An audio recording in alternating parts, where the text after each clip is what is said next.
All right, let's talk about one of the most hyped bikes out there right now, the Triumph Scrambler 400X. Look, we've all seen the marketing, but what's it really like to own one? We've dug through a ton of expert reviews and, more importantly, what actual owners are saying day in and day out. We're going to cut through all that noise and get to the truth. So, what's the real story here? Let's dive in.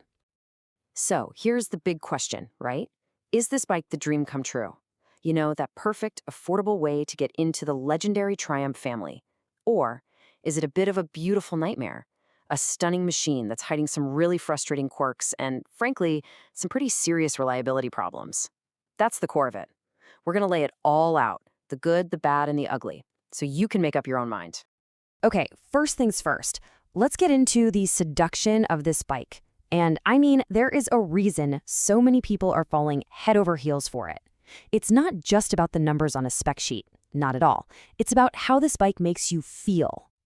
And you know what? This one owner on Reddit just nails it. This isn't some boring appliance for getting from A to B. We're talking about a real emotional connection here. A machine that can take a boring commute to work and bam, just inject it with this jolt of excitement. That right there, that's the powerful promise of the Scrambler 400X. And hey, it's not just the owners saying this stuff. The pros, the expert reviewers over at places like Team BHP, they're singing the same tune. They absolutely love the design. I mean, it looks just like a proper full-fat Triumph, right? The build quality and finish, they're calling it best in class. And it has this taller, more commanding presence that gives it a real big bike feel. And the engine? Well, their words, not mine. It's just a hoot to ride, plain and simple. But look, it goes deeper than just the good looks and the fun factor. A massive part of this bike's appeal is the idea that it could be, well, your one bike, the all-rounder.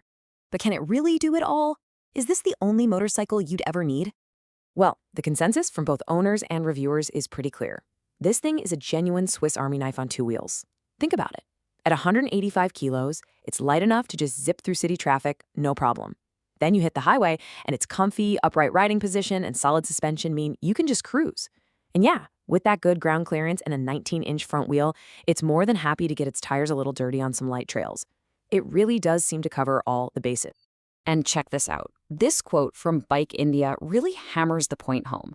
They basically say if you're someone who wants to commute in town, carve up some tight roads, hit some trails, and still do the occasional tour, this bike is pretty much perfect. It's that dream, right? The promise of total freedom and adventure all wrapped up in one single gorgeous package. Okay, but now we need to dig a little deeper because this is where we hit the bike's first major twist, its first big contradiction, and it's right at the heart of the machine, the engine. One owner put it perfectly. They said it has two personalities, and honestly, that is a spot-on description. So here's the deal. Keep it under 6,000 RPM, and this engine is an absolute peach. It's torquey, it's confident, it's smooth, and it makes that beautiful deep burble you expect from a Triumph. But the moment you push it past that 6K mark, a totally different beast comes out. The vibrations start to buzz through everything, the power delivery gets kind of jerky and rough, and that gorgeous exhaust note, yeah, it gets totally drowned out by what one owner literally called a chainsaw noise. It's like riding two completely different bikes, and it all depends on how much you twist that throttle. And unfortunately, that split personality in the engine isn't the only source of frustration. Once you start living with the Scrambler day in and day out, you start to notice these little quirks, these annoyances that just keep popping up in owner forums and discussions over and over again.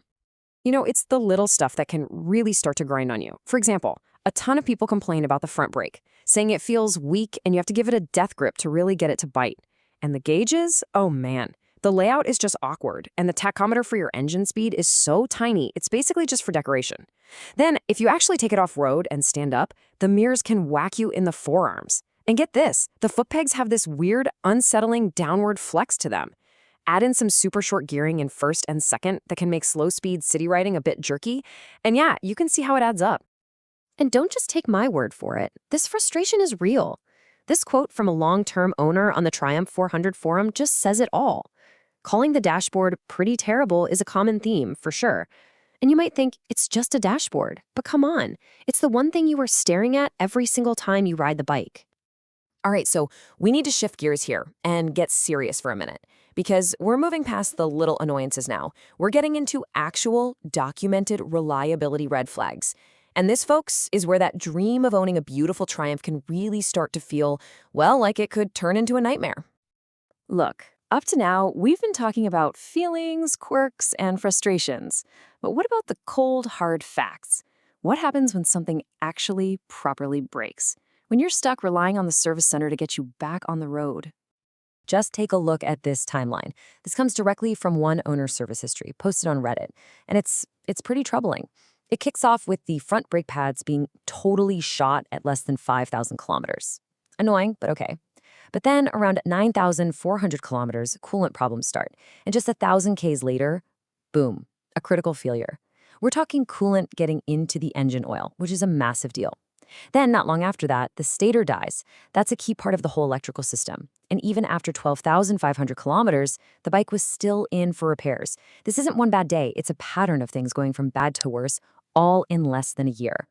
So let's just be crystal clear about what we just saw in that one owner's history. Coolant mixing with engine oil, that's a potential engine killer, right there. Constantly having to top up coolant, which means there's a leak somewhere, the engine just stalling for no reason, brakes wearing out way too fast, and a major electrical system failure. These aren't minor gripes. These are significant, serious problems. And the scary part is, this doesn't seem to be a one-off thing. You start looking around the forums, and you see the same stories. People talking about an engine warning light that's seemingly common, the starter button just deciding not to work one day, a tire valve stem leaking so bad it's actually dangerous, even reports of loose bolts straight from the factory. And that brake pad issue? Get this. Another owner says they're replacing theirs every 2,000 kilometers. This isn't a bike with a few quirks anymore. This is starting to look like a pattern of serious potential failures. So where does that leave us? Well, it brings us right to the final decision that every single person thinking about buying this bike has to make. It really is that classic, age-old battle, your heart versus your head. I mean, just look at this. It's the two sides of the same coin. Your heart is screaming buy it. It sees the iconic looks, that legendary Triumph badge on the tank. It remembers that fun, engaging ride and dreams of the all-around versatility. But then your head steps in, right? The rational part of your brain is looking at the hard evidence, the documented reliability issues, the daily quirks that will absolutely drive you crazy, and let's be honest, an unproven service network that you'll have to rely on when, not if, things go wrong. So, in the end, it all boils down to one simple but crucial question.